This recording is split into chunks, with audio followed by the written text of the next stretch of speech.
오늘 우리가 보는 말씀은 마가복음 4장 26절에서 34절까지 말씀입니다.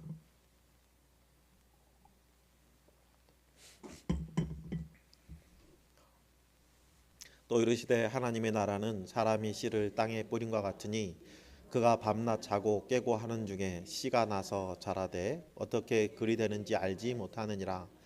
땅이 스스로 열매를 맺되 처음에는 싹이요 다음에는 이삭이요 그 다음에는 이삭에 충실한 곡식이라.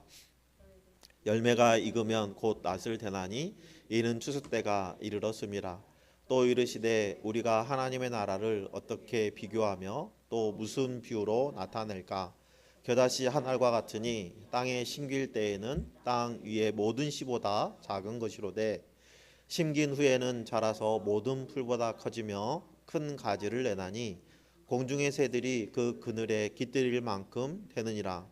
예수께서 이러한 많은 비유로 그들이 알아들을 수 있는 대로 말씀을 가르치시되 비유가 아니면 말씀하지 아니하시고 다만 혼자 계실 때에 그 제자들에게 모든 것을 해석하시더라. 아멘.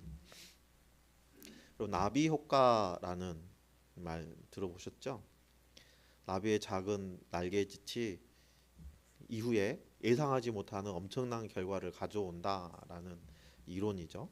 아마존 정글에서 날개를 파닥거리는 그 나비의 작은 움직임이 몇 달 후에 미국의 텍사스주에 폭풍을 일으킬 수 있다라는 말로 사용되고 있는데요.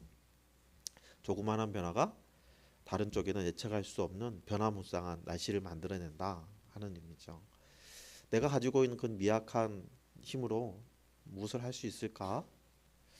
이런 생각을 할 수가 있어요. 그런데 여러분, 우리 해외 뉴스나 뭐 좋은 글 이런 게 읽어보면 아주 어린 아이의 그 행동 하나가 이 사회에 커다란 변화를 가져오는 경우가 종종 있죠. 필라델피아에서 손꼽히는 명문 대학교인 이 템플 대학교라고 혹시 들어보셨어요? 미국 공립대학교 중에선 전체 46위 정도에 해당되고요. 미국의 상위 2% 안에 들어가는 대학교입니다. 그래서 예일대 같이 이제 인류 가장 탑 클래스인 학교를 가기 힘든 그 학생들이 그 다음으로 노리는 학교가 이 템플 대학교예요. 템플 대학교에서 공부하다가 그 이제 넘버원이 되는 하버드나 이런 쪽으로 편입하기 위해서 또 거쳐가는 곳이기도 하죠. 또 여러분 아시는 애국가를 작곡 하신 안익태 선생님도 이 템플 대학교 동문입니다. 뭐 연예인 중에서도 강남 씨가 일본 캠퍼스를 템플 대학교 인펄 캠퍼스를 나왔죠. 여러분 근데 이 템플 대학교가 어떻게 설립되었는지 아십니까? 미국 필라델피아에 참 가난하고 자그마한 교회가 하나 있었어요. 교회가 워낙 작아가지고 성인 예배를 드리면 교회 학교가 따로 모일 만한 장소가 없어서 거의 우리 교회 들어오면 앞에 있는 전실 있잖아요. 현관 입구 전실 그런 곳에 애들이 모여서 예배를 드렸다는 거예요. 워낙 좁으니까 아이들이 오면 대기표를 나눠줬대요. 다 앉지를 못하니까 대기표를 나눠주고 자리가 비면 알려주마 하고 있었는데 그날도 아주 어린 소녀 하나가 병약한 소녀 하나가 찾아왔어요. 그런데 늦게 와서 앉을 자리가 없었죠. 그래서 교회학교 선생님은 번호표를 하나 주면서 아이에게 자리가 비면 꼭 연락해 줄게 하고 되돌려 보냈어요. 근데 이 소녀는 그날 이후로 교회에 올 수 없었습니다. 왜냐하면 그 병으로 얼마 지나지 않아서 소천했기 때문이죠.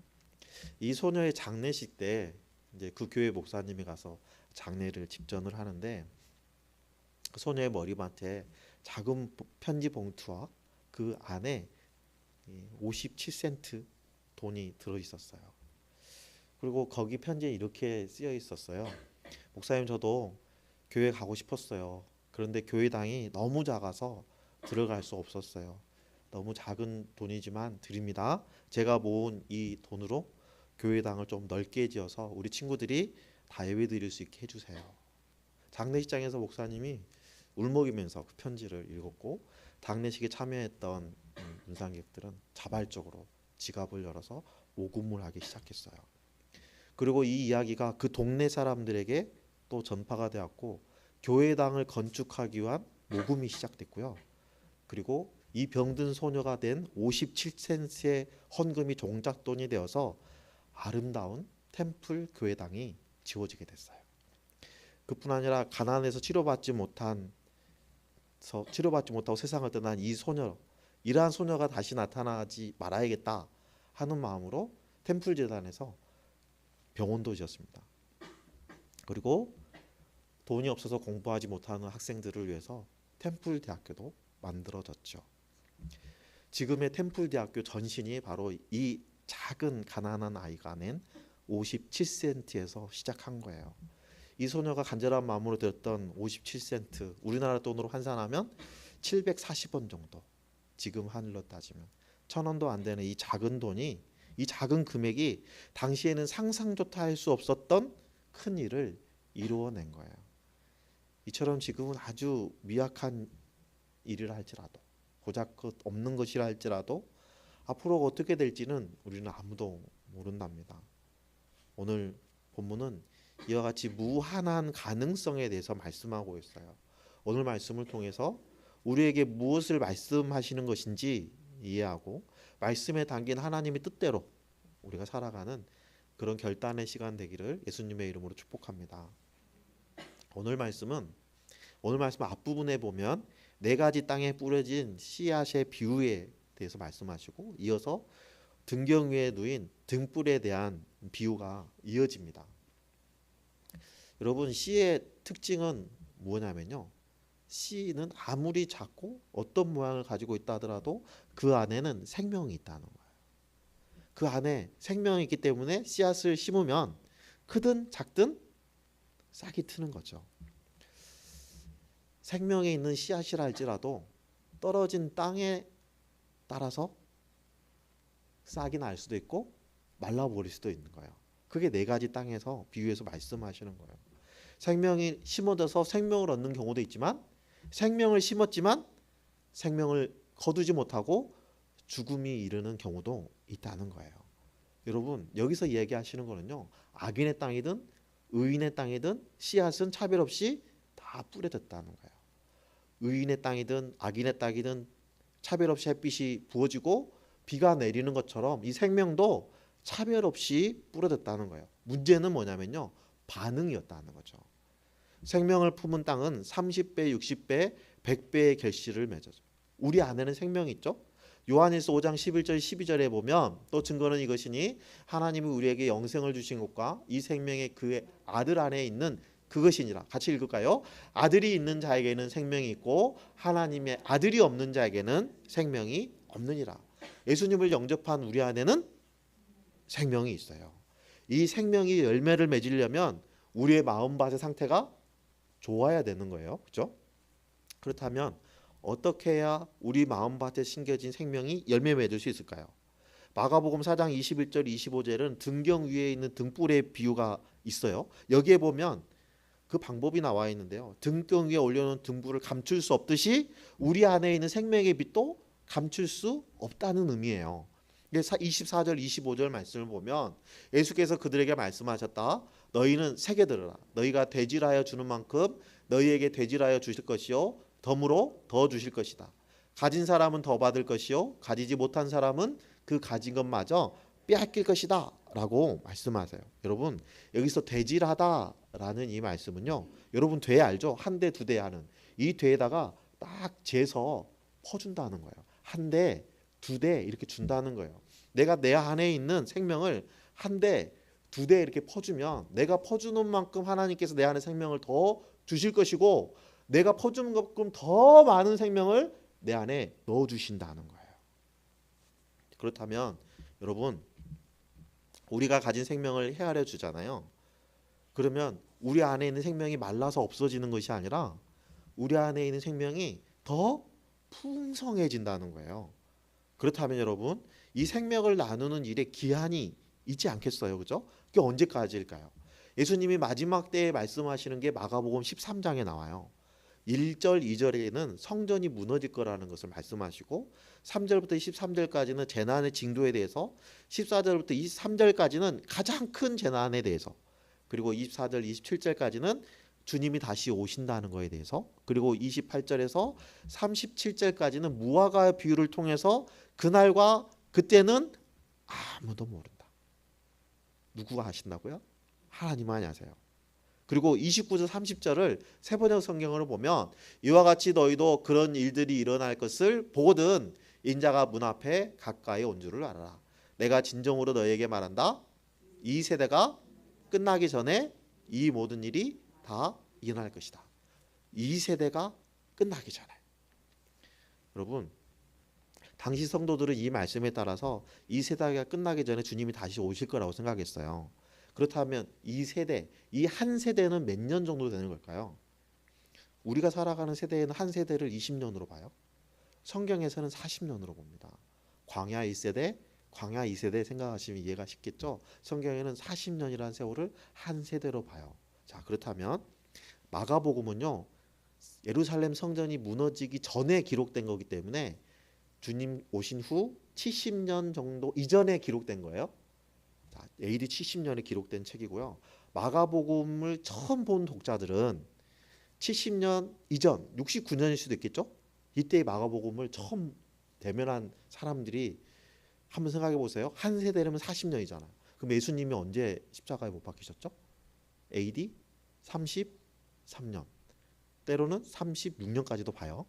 그러면 거기에다가 40년을 더하면 지금 예수님이 오실 날이, 다시 오실 날이 너무 가까이 와 있는 거죠. 그래서 마가복음을 처음 읽은 독자들은 금방 내일 모레 혹이라도 내년이라도 주님은 다시 이 땅에 오신다라고 생각했던 거예요. 심판이 이제 임박했구나라고 생각했던 거예요. 그리고 AD 70년에 드디어 예루살렘 성전이 무너졌죠. 그럴 때 어떻게 생각했을까요? 이제 주님 오시네. 이렇게 생각했겠죠. 주님 다시 오시는 결정적인 증거가 예루살렘 성전이 무너진 것이라고 생각을 했어요.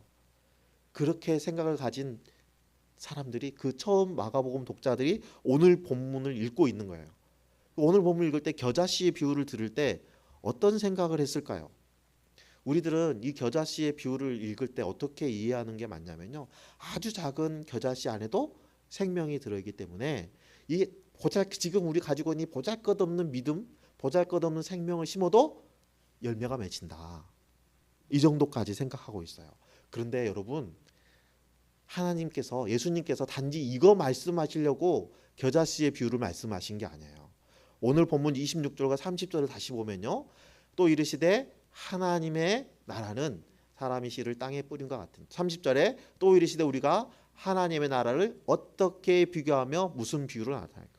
여러분, 겨자씨의 비유를 무엇 때문에 말씀하신 거라고요?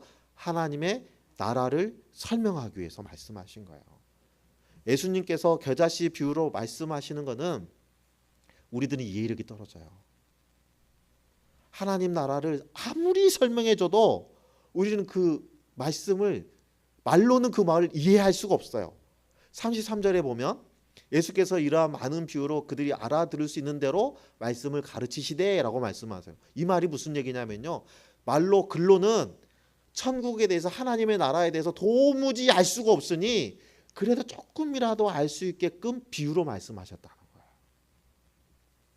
여러분, 인간의 언어가 너무 제한된 게 많아요. 간혹 그런 얘기 하잖아요. 내가 너 얼마나 사랑하는지 몰라? 그러잖아요. 몰라, 보여줘봐 그러잖아요. 왜요? 내가 아무리 말로 설명해도 내가 너를 사랑한다는 것을 자세하게 더 설명할 수가 없거든요. 언어에 제한이 있어요. 여러분, 성경에서 하나님 나라 천국을 뭐라고 표현하죠? 천국의 모든 문은 진주문으로 돼 있고 도로는 정금으로 돼 있고 보석이 어마어마하게 깔려 있대요. 진짜 그럴까요? 그걸 안 가봐서 모르겠어요. 하지만 예수님이 이렇게 말씀하시는 이유는 뭘까요? 그만큼 좋다는 거야. 겁나게 좋아, 이 말이에요. 그죠? 우리 아이한테, 우리 진용이 어릴 때, 진용이 싫어할지도 모르는데, 진용이 어릴 때 엄마가 좋아, 아빠가 좋아? 그러면 뭐라고 했겠죠. 그럼 얼마나 좋아? 하면 뭐라고 했을까요? 맞아요. 하늘만큼 땅만큼.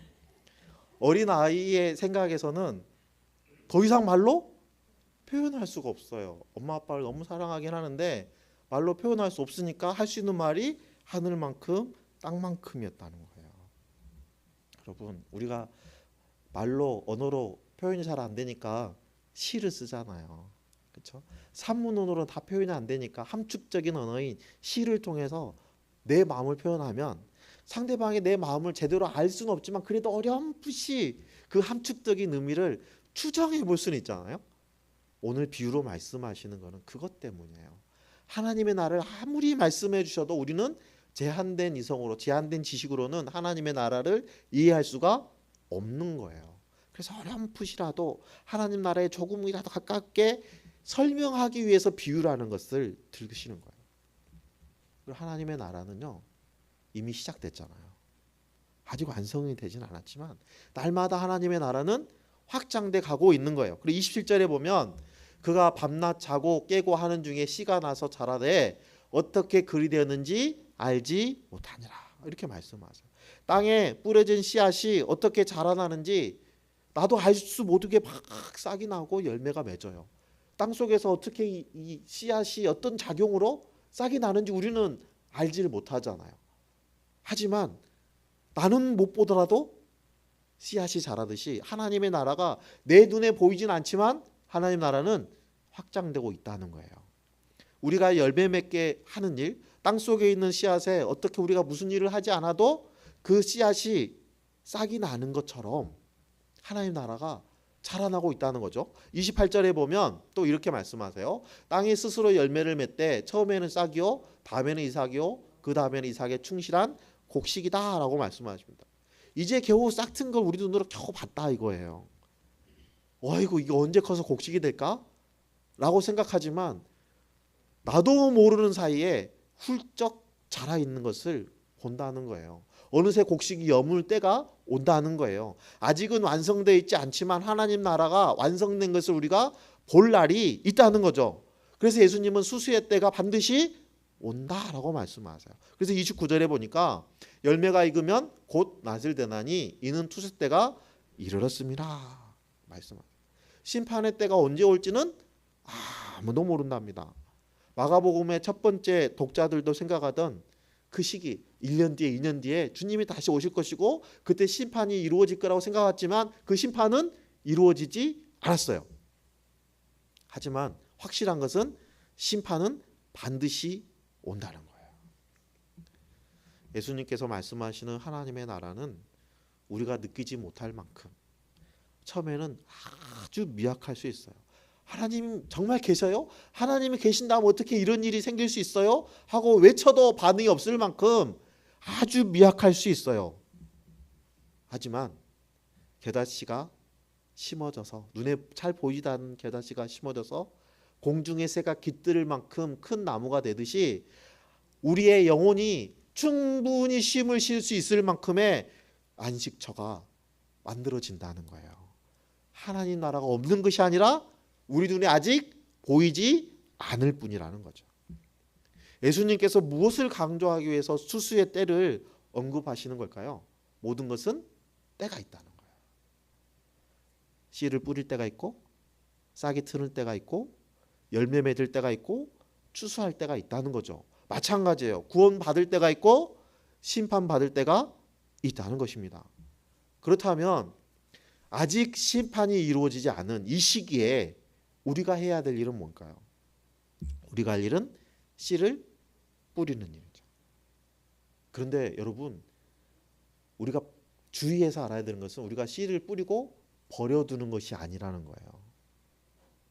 씨를 뿌렸으면 하나님 자라게 하실 거니까 우리는 뿌리기만 하면 돼. 샥 뿌려놓고 나 몰라라 하는 게 아니라는 겁니다. 방치해도 된다는 게 아니에요. 여러분, 모내기 하기 전에 어떻게 준비하시는지 아시죠? 모판을 어떻게 준비하시는지 아시죠? 벽실을 준비해요. 그렇죠?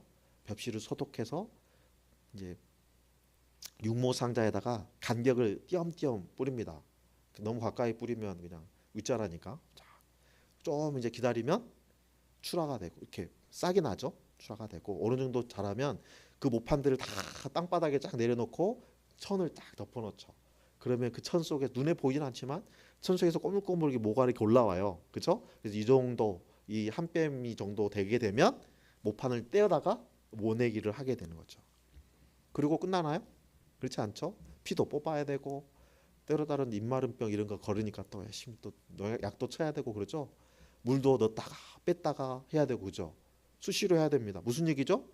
내가 할 수 있는 일을 해야 한다는 거예요. 씨를 뿌려놓고 방치하는 게 아니라 내가 그 씨가 곡식을 맺을 수 있을 만큼 나도 물 주는 일을 내가 관리하는 일을 해야 한다는 거예요. 농부가 최선을 다하고 난 다음에 하늘의 도움을 바라듯이 우리도 우리가 할 수 있는 최선을 다하고 그 영혼이 구원받기를 원해한다는 거예요. 여러분 농부가 벽실을 1년 연주달 보관만 하고 있지는 않잖아요.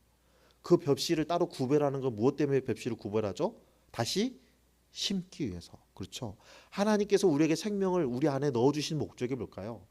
우리가 생명을 품고 주님 오실 때까지 품고만 있으라고 주신 걸까요? 아니라는 거예요. 우리 안에 주신 생명을 어떻게 하라고요? 심어야 된다는 거예요. 심고 나면 우리가 물 주고 하면 그 열매 맺게 하시는 거는 하나님이세요.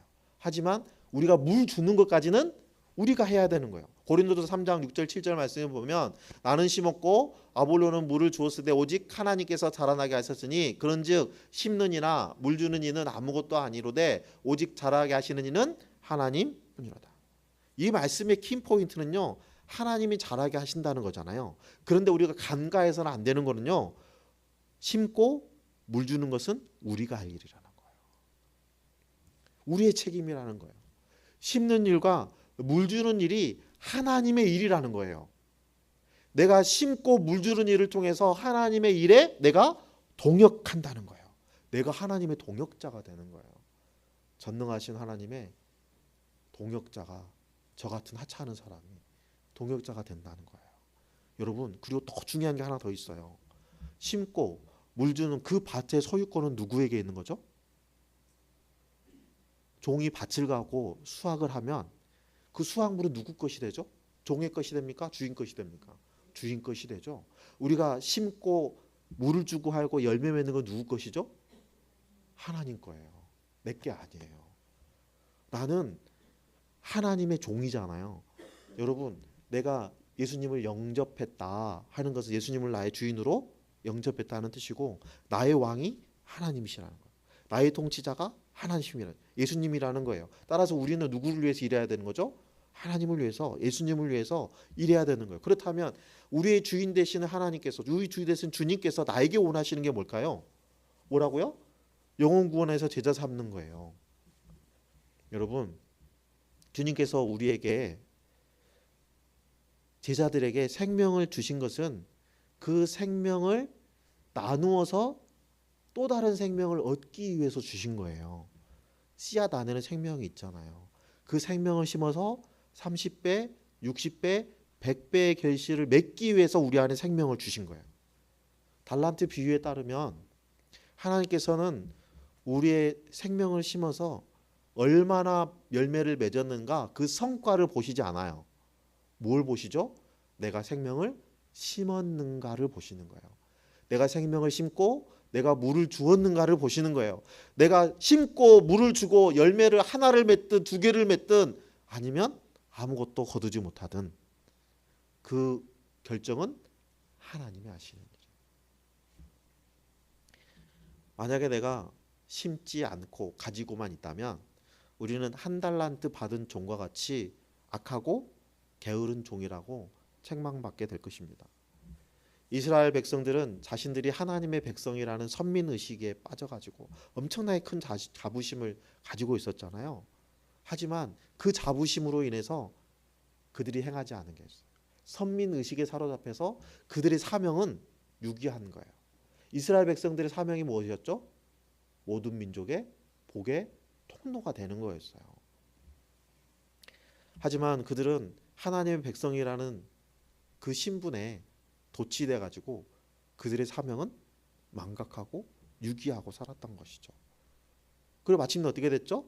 사명을 유기하니까 하나님을 대적하는 존재가 되었습니다. 우리도 마찬가지예요. 예수님을 영접해서 하나님의 자녀가 되었다는 것에 만족하고 아무것도 하지 않는다면 회칠한 무덤이라고 책망받았던 유대 종교 지도자들과 다를 바가 없습니다. 아무런 통계에 따르면 교회 구성원들 중에서 전도를 하는 사람들 한 명이라도 전도해서 그 사람이 제자로 세워갈 수 있도록 교회에 정착시키는 일을 한 사람은 교회의 10% 정도 된다고 해요. 10명 중에 한 명만 내가 나처럼 신앙생활을 할 수 있도록 한 사람을 데려왔다는 거예요. 다시 말하면 하나님께서 우리에게 주신 사명을 충실하게 행하는 제자는 10명 중에 한 명밖에 없었다는 거예요. 또 우리나라 국민 중에 3분의 2, 67%가량이 내가 불행하다고 생각한대요. 여러분 행복한 삶을 원하십니까? 불행한 삶을 원하십니까? 그렇죠? 난 불행하게 살 거야. 뭐 이런 사람 없으시죠? 그럼 어떻게 해야 행복한 삶을 살 수 있을까요? 세상 사람들은 행복한 삶을 살기 위해서 가장 필수적인 것이 돈이라고 생각하잖아요. 그래서 경제가 어려울수록 복권이 잘 팔린다 그래요. 그런데 여러분 올해 1분기 1월부터 3월까지 1분기 실적을 보면 역대 최고의 복권 판매율을 보였다고 합니다. 참 흥미로운 거는요. 10가구 중에 한 가구가 복권을 구매했는데 저소득층이 아니라 중산층 이상에서 더 많이 구입했다는 거예요. 저소득이 한 장을 구매했으면 중산층 이상은 2장을 구매했다는 거예요. 2배 이상의 구매율을 보이고 있어요. 그만큼 행복하지 않다는 거죠. 그런데 여러분 돈이 많으면 행복해질까요? 성경은 가장 행복한 삶은 어떤 거라고 말씀하시죠? 여러분 천국이 행복할까요? 지옥이 행복할까요? 예, 그렇죠? 당연히 천국이 행복하겠죠, 그렇죠? 그럼 성경은 천국을 살아가는 삶을 알려주는 거잖아요. 다시 말하면 성도들이 이 땅에서부터 행복한 삶을 살아가는 길을 알려주고 있는 거예요. 그렇죠? 그러면 우리가 천국에 가기 위해서는 어떻게 가야 되죠? 어떤 길을 선택해야 되는 거죠? 여러분, 천국은 장소가 아니라 그랬죠? 천국은 관계의 측면이라 했잖아요. 그렇죠? 어떤 관계요? 하나님과 나의 친밀한 관계. 내가 이 땅에 있지만 하나님과 동행하는 삶을 살면 그 동행하고 있는 그 순간이 천국이다라고 얘기했어요. 그렇죠? 여러분, 그것이 이 땅에서 행복한 삶을 살아가는 비결인 거예요. 그런데 이것을 하나님을 믿지 않는 사람들은 몰라요. 하나님과 같이 있을 때 가장 행복하다는 것을 그들은 모르는 거예요. 그러니까 그들에게 뭘 알려줘야 돼요? 진짜 행복한 삶은 돈에 있는 게 아니라 어디에 있다고요? 예수 그리스도 안에, 하나님 안에 있다는 것을 알려줘야 되는 거예요. 그걸 안내하는 것이 우리의 사명이에요. 여러분 물가에 말을 끌고 갈 수는 있잖아요. 하지만 물을 먹게는 못하죠. 우리가 전도해서 사람들을 데려올 수는 있어요. 하지만 그 사람이 주님을 영접하게는 못하는 거예요. 영접은 누가 시켜주시는 거예요? 하나님이 하시는 거예요. 이 목사가 예수 영접 모임 해가지고 열심히 예수 영접 모임 한다 할지라도 이 목사의 능력으로 하는 것이 아니라 그 자리에 계시는 성령님의 능력으로 그 영혼이 구원받는 거예요. 하지만 그 자리까지 데려다 놓는 것은 누가 할 일이에요? 우리가 할 일이라는 거예요. 여러분 우리가 할 수 있는 일에 최선을 다하는 것이 하나님 우리에게 원하시는 거예요. 그 과정에서 나도 살고 너도 살고 나도 행복해지고 너도 행복해지는 삶을 살아갈 수 있는 거예요. 오늘 우리는 겨자씨, 이 씨앗의 비유를 통해서 하나님 나라를 말씀하신 예수님의 뜻이 온전하신 그 뜻이 무엇인지를 우리가 살펴봤어요. 여러분 우리는 언어의 한계가 있어요. 히브리어의 한 단어에는 여러 가지 뜻이 있는데 그 뜻을 번역하잖아요. 그럼 한 가지밖에 모르게 돼요. 여러분 한이라는 단어를 영어로 번역하면 그대로 한이라고 씁니다. 우리가 알고 있는 한이라는 뉘앙스와 미국인들이 한이라는 HAN 한으로 읽었던 그 한의 뜻이 같을까요? 그 글자를 통해서 우리 민족의 정서를 알 수 있을까요? 몰라요. 우린 갈비뼈 라고 히브리어에서 읽는데요. 갈비뼈의 원래 뜻들이 너무 많아요. 갈비뼈에는요, 자궁이라는 뜻도 있고요. 그리고 생명이라는 뜻도 있고요. 또 다른 건 함께하다는 뜻이 있어요. 아담의 갈비뼈를 떼내서 하와를 만들었다. 우리는 너무 문자적으로 생각하는 것 같아요.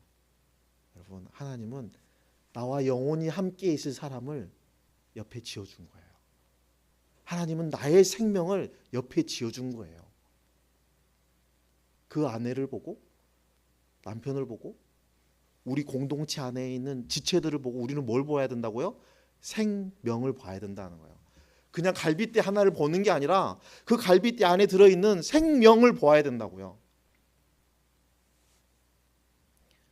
그 생명을 우리가 나눌 때 풍성해지는 거예요. 아무리 좋은 약수를 할지라도요, 흘려보내지 않고 담고만 있으면 죽음의 물이 됩니다. 우리 안에 있는 생명 있잖아요. 이걸 흘려보내지 않으면 나는 죽어요. 내 안에 생명이 있다는 것을 증명하기 위해서 우리가 할 수 있는 일은요, 나의 생명을 나누는 거예요. 내가 나누어준 생명을 그들이 품고 그들이 살아나는 것을 보면 내 안에 있는 생명이 진짜라는 것을 증명할 수 있는 거예요. 내가 정말 크리스찬인가? 내가 정말 성도인가? 내가 정말 생명을 품고 있는 사람인가? 그걸 어떻게 증명한다고요? 내가 가지고 있는 생명을 나누어 주었을 때 그도 살아난다면 내가 가지고 있는 생명이 진짜라는 거예요. 그런데 여러분, 그 생명을 심을 수 있는 때가 정해져 있어요. 추수할 때가 있대요. 영원히 우리가 심기만 할 수 없는 거예요. 여러분, 추수할 때 돼서 이렇게 못 심는 사람 보셨어요? 거둘 때 심는 건 아니잖아요. 지금은 우리가 심고 물을 줄 때입니다. 이미 도래한 하나님의 나라가 아직은 완성되지 않았고, 그리고 우리는 아직 수고해야 될 때입니다. 그리고 우리가 한 그 수고는 하나님 나라가 완성될 때 가장 값진 평가를 받을 수 있게 되는 거예요. 여러분, 기억하셔야 돼요. 추수할 때가 되면 더 이상 뿌릴 수 없습니다. 기회가 있을 때 복의 통로로서, 부활의 증인으로서 행복한 삶을 살아가는 비결을 나누면서 행복한 공동체를 세워가는 저와 여러분 되시기를 소망합니다.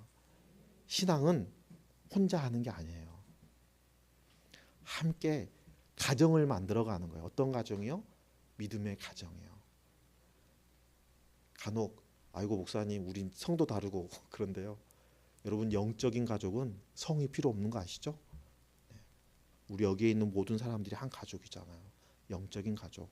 이 영적인 가족이 말로만 영적인 가족이 아니라 생명을 서로 주고받았기 때문에 영적인 가족이 되는 거예요. 오늘 이후로 당장 성과가 보이지 않는다 할지라도 낙심하거나 포기하지 않고 주님 다시 오시는 날까지 믿음의 가정을 확장시켜 나가는 저와 여러분들 다 되시기를 예수님의 이름으로 축원합니다.